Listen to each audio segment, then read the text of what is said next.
Infinity War is finally here, and I'm here to talk about it with you guys. And before I start talking about anything in this movie, I want to reassure you at this point in time that this is going to be a 100% spoiler-free review. There's going to be absolutely no plot details given in here, only what you know from the trailers, as minimal as that may be. So I'm just going to give you basic things, and I'm going to keep it vague for the rest of the review and make sure that you go in as fresh as possible. Infinity War has been 10 years in the making, ever since the Marvel Cinematic Universe started. We've seen these characters come to so many different places ever since that first Iron Man movie.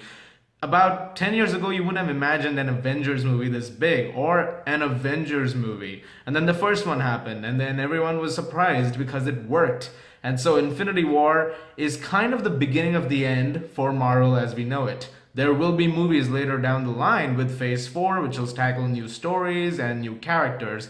But the characters that we have known so far, a lot of them, this is really where we're starting to see all their storylines come to a close. Infinity War deals with Thanos, the Mad Titan himself, played by Josh Brolin, who is looking for the 6 Infinity Stones, these 6 ingots of power that when brought together will make the user the most powerful being in the universe. And the ability that Thanos wants to possess is with those 6 stones, he wants to wipe out half the universe to create what he would like to call balance, so that everything can have a reset button of sorts. That's the basic plot of the movie that I'm going to give you, because the rest of it, you're going to have to watch the movie for yourself. The thing about Infinity War is that everybody is going to expect a massive spectacle of a film. If you're going in for that, you're going to get that, because this has some of the best spectacle in a Marvel movie to date. But Infinity War actually does something a little better, something which I did not quite expect, which is actually have a lot of heart to it.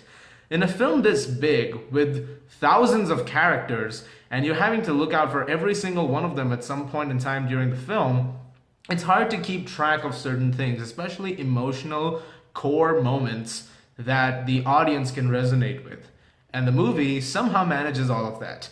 In a cast of so many people, they're able to pull off some incredibly heartwarming and heart-wrenching moments. But really, everything in this movie, everything that I can talk about, really boils down to one element of the film. It could be anything, whether it's the score, whether it's the effects, whether it's action, anything. All of it comes down to one thing: Thanos. You cannot talk about anything in this movie without talking about Thanos. So I'm gonna talk a lot about Thanos, but I'm not gonna tell you anything about Thanos. So Josh Brolin in this movie is playing this character who we have seen teased for a few movies now. And let me just say this, when Thanos comes on screen, from beginning to end, this guy is incredible. I'm just gonna say it up front. I think this is the best Marvel villain ever. And one of the best comic book supervillains I've ever seen in film. This guy is incredible. He is menacing. You feel this presence every time he takes a step on screen. And every single time he comes closer and closer to an Infinity Stone, you get afraid. It sends chills down your spine. It's not just the performance, it's not just Josh Brolin, who is award-worthy at points in this movie, but it's also the writing.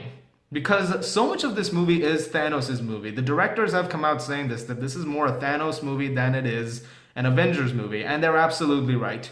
This movie is hinged on this character. So really, although this might seem surprising, if you really calculate all the minutes that the Avengers and all the other characters get in this movie, including the Black Order, the children of Thanos, Thanos has the most screen time in this movie. He's there for the chunk of the film. And you really care, because while his motivation can seem a bit, I don't know, cheesy, he wants to blow up half the universe, it's actually done in a way which you kind of understand his angle. You're not supportive of the idea. It seems like a way of trying to do something which you're not in control of.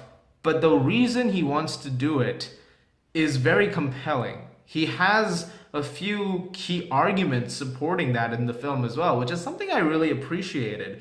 They took something that could have been very stereotypical almost and presented it to the audience in a more compelling way.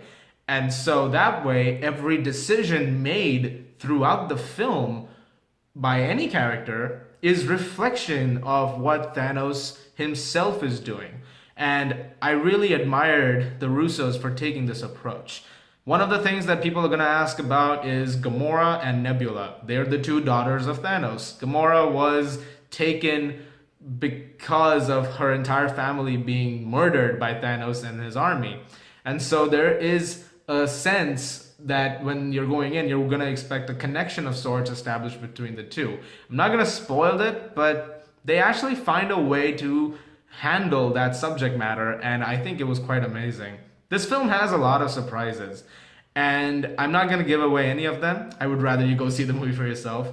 But really, it handles everything you want it to handle really well. Not a home run. I would say that it's a very close finish. It misses the mark at a couple of places. We'll talk more about that in a second. But when the film hits, it hits. One of the places where it absolutely smashes us out of the park is the action sequences.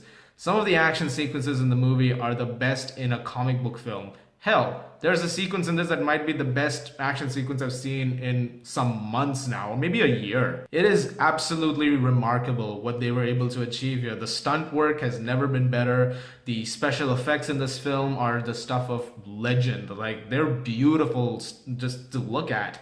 This is a gorgeous movie. We saw this movie in IMAX 3D, me and some friends. And if you're going to watch this movie, I would recommend seeing it in that. That's the footage I'm using in this review as well. It's worth seeing it that way because this is what the film was shot on. This is the first Hollywood movie to be shot exclusively on IMAX cameras. 100% of the movie is this expanded ratio, and that is the way it's supposed to be enjoyed. My God, this movie has scale and ambition. Really, this film has things which I've never seen Marvel do. And in that sense, the scope, the scale of it, from everything, and it's quite an ambitious film.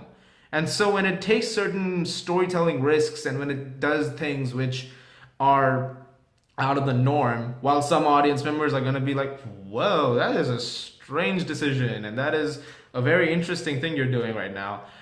They're trying something very remarkable here. And I really like what they've been able to pull off. I'm amazed by this movie. It's actually taken me a while to process it as I'm talking about it because it's quite a lot of movie.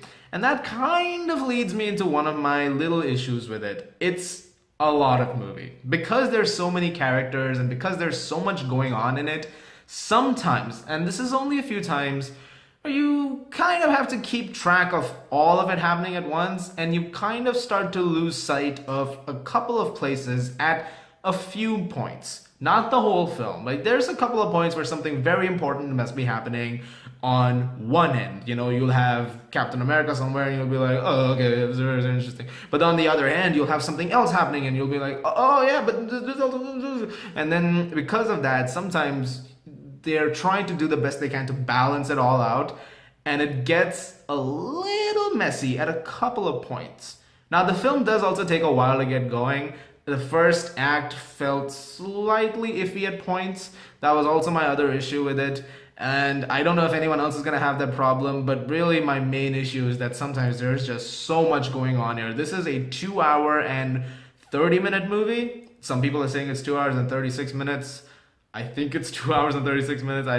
That's what the watch was saying. So, hey, you never know. But I was really impressed that despite those couple of moments where it got a little iffy at points, it still stuck to it. And in the end, once you were finally coming and bringing all of this together, this film excels. And my God, I can't really talk about more without, addressing anything. So obviously I'm going to keep this a little shorter. The last thing I want to talk about, however, is the score. Alan Silvestri has done one of his best scores in years. I thought his Ready Player One was good. This is miles beyond Ready Player One. That has nothing compared to this. I'm absolutely amazed by this movie. It's not my favorite Marvel movie, at least not yet. Maybe if I watch it again, which I might just do it tomorrow, maybe my opinion will change on it. But for now, it's pretty high up. I'm going to give Avengers Infinity War a 9.5 out of 10. Ratings are subject to change. They always keep changing every now and then, and there's a good chance that after I watch the movie again a few more times, my opinions will change. It's one of those movies, it has to process in your mind. I will have a spoiler review for you guys this weekend, or preferably Sunday, I would say. I want to give people a couple of days to see it, and I would say stay off the internet. That's something I've already said. I issued a statement online about the fact that this review will be spoiler free, but I also want to assure everybody that if you want to go in completely clear headed, stay away from the internet, stay away from Facebook, Twitter, comment sections of anything. I mean, the movie's being ruined left and right by people, by articles or whatever. That's just ridiculous. So really, if you want to enjoy this film, just take a bit of a social media break. You can enjoy my spoiler-free review though. That is something I can guarantee. This is gonna save you, from any spoilers whatsoever. There's no spoilers here. Guys, thank you so much as always for watching. It's been great. And I want to credit Benjamin Squires for the review intro music. This was actually a fun intro to make. It was something I put together, but the music was really great for it. And I was listening to it on YouTube. You can find the link to his track in the description below. I want to thank everybody who has been following my social media posts and not getting annoyed about the fact that I'm about to see Infinity War. I'm glad that didn't piss people off. And I want to thank Music Store for the t-shirt, I guess. We're in the process of thanking people, you never know. As always, if you like this, please do subscribe, and I'll see you guys at the movies.